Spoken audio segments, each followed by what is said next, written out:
This Game Boy Pocket has a faulty screen. In the top left, I thought at first this was glue residue from when I had previously taken this apart. However, it's not. It's in fact dead pixels. When I turn this Game Boy on, you can see it works fine, but these pixels do not disappear. I'm going to be testing both of these screens in these Game Boy Pockets to see if they work, and if they do, taking them from here and placing them in here. Enjoy the video. Should probably mention I have no experience messing with Game Boy Pockets.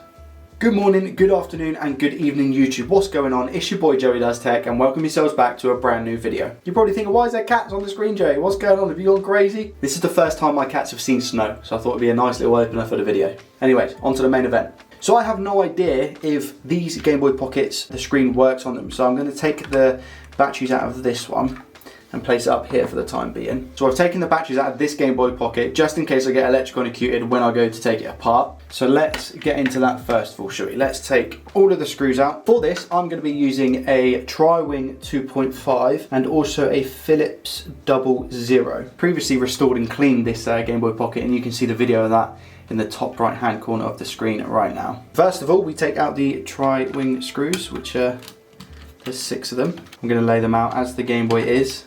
And now we can slowly take off the back. There we go. So look how clean she is. Look how clean she is. And I'm just going to take out the power switch. Then as you can see, we've got our 3 Phillips screws, which I'm just going to undo now. I think maybe the 00 is a little bit too small, to be honest. So I think just a regular Phillips is probably best for this. There we go. Okay, now what we're going to do is where it gets interesting. I'm just going to take up 2 tabs at the top here to release the ribbon cable. And with my pair of ceramic tweezers, just gently lift this out and up. There we go. Just lift this off. All the membranes and everything are still in the case, which is nice. I'm just going to put the motherboard over yonder. Now what we don't want to be doing is messing about with the membranes, etc. and all the buttons. So I'm just going to put these all in the same place up here, and I'll put them back in afterwards. Now the screen for me is probably going to fall out pretty easily because it's not that secure due to us recently changing it. So this is the no good screen now, right? And you can't even really, I mean, I was able to spot this previously, but I don't think you're going to be able to see it on camera. The top left is some faulty pixels, but because it's off, you're not going to be able to see that, unfortunately. So I'm going to take the screen, just put it over here for the time being. We have our front panel for our Game Boy, right? There is going to be polarizer film in this. Come on. There is polarizing film in here, I promise. It's just a little bit sticky. I'm going to keep that because it's perfect size for another Game Boy Pocket if I need to. Now we've just got the cover itself. So I'm going to use this Game Boy because again, the screen looks absolutely fine, no issues. So does this one though. I mean, I think one of them's had a change. I don't know if you guys can see. This one's slightly greener than this one, and I don't really know what that means. The screen on here is still intact. It looks like an original screen. I might use this one. Then it looks to be a couple of maybe dead pixels down the bottom here. Again, I don't think you can see that very clearly. So here's my logic, right? This one is a little bit greener, so I might need to use the polarizing film anyway. But this, if I take this one off, this is a beaten up shell. This is already loose. It's not in the case. So it would make complete sense to use it, right? And it's not plugged in. So I'm going to plug this one in and see if it works. Moment of truth. Hopefully the ribbon cable is still okay, etc. I don't know. It doesn't look like it's got polarizing film on, but it could do. I have no idea. So I think the best way to do this is to put the screen inside the Game Boy Pocket shell and then put all the buttons back, etc. I don't know how I'm going to test it, to be honest. I wonder if we can do this. I don't know if I should, so let me know in the comment section if this is done. But I'm going to plug the ribbon cable in. So this is the ribbon cable for the screen. I don't know if I should just leave it here, as is. And then I'm going to put the back on just so we can insert the batteries. I think this is okay. And then I'm going to put the batteries in. Everything's exposed. It's not ideal. Right, moment of truth. Does this work? Let's have a look.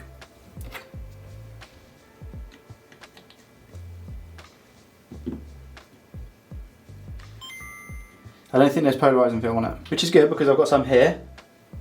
Handy. Oh no. I believe this one's the same. Oh, that's devastating. Can you guys see?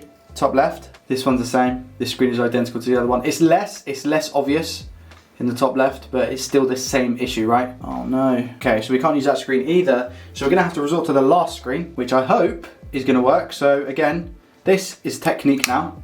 So you've got the twisty, see that? And then once you've twisted enough, put your thumb under, take it out. Oh wow, you can see how screwed that is already.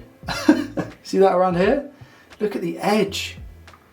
Oh, maybe this isn't going to work. Depends on how visible it actually is. Moment of truth, how does this one look?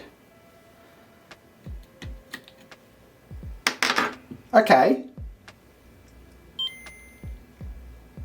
That works, man. Because I don't think, with this on, I don't think you can really see it. That'll do. I mean, yeah, it's not great on the edges, but what can you say? Let me put this all back together then, and then we can actually see if when we play a game, they're completely gone. But I mean, that looks okay, other than, I don't think you're going to be able to see this around the side, but we'll find out.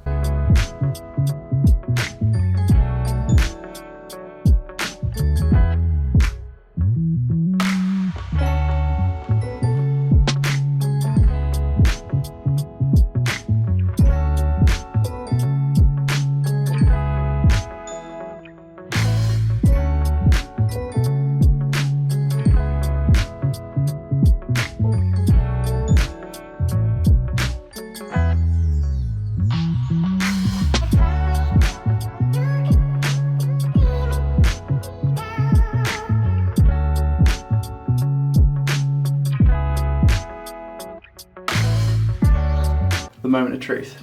Shall I grab a game? Yeah, let me grab a game.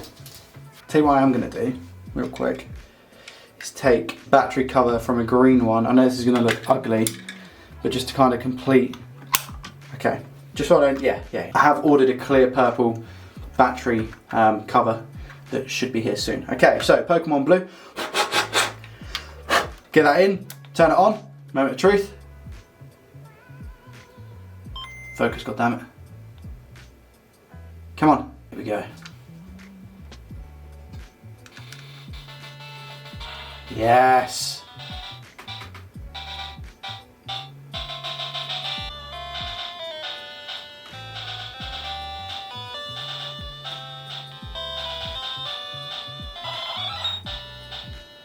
Where was this guy at? Up, right, left, down, start. I don't think select does anything. I don't think it does. What Pokemon did he have? Sorry? I mean, it works. It works absolutely fine. There is nothing wrong with this now. Look at it. It's gorgeous. Oh my gosh. When I get the clear purple battery cover for this, it's going to look so good. I'm going to box this one up. There's no doubt in my mind. I'm going to buy a box. The Retro Future recently put a video out of some nice acrylic stands that you can get and boxes to prolong the life of your devices. And I'm going to do exactly that. As soon as I get the battery cover, this will be completely boxed up. I don't know if there's anything I can put. If you guys know anything in the comments, is there anything I can put instead of putting an actual cartridge here? Is it best to just leave it as is, like that? If I was to just leave it for a couple of years, or is it best to get something and put it down there just so nothing happens to it? I'm so happy with this. I'm so happy with this. There is no, you can't see those lines at the bottom. I mean, if you look straight down, you probably could, but from a standard playing point, you can't really see them. So I'm more than happy with this screen and how this has turned out. So thank you guys so much for watching. If you did enjoy the video, make sure you hit that thumbs up button. Feel free to share it with as many people as you want, and subscribe to the channel if you want to see more content like this on the Joey Does Tech channel. Thank you guys so much for watching, and I'll catch you next time. Peace.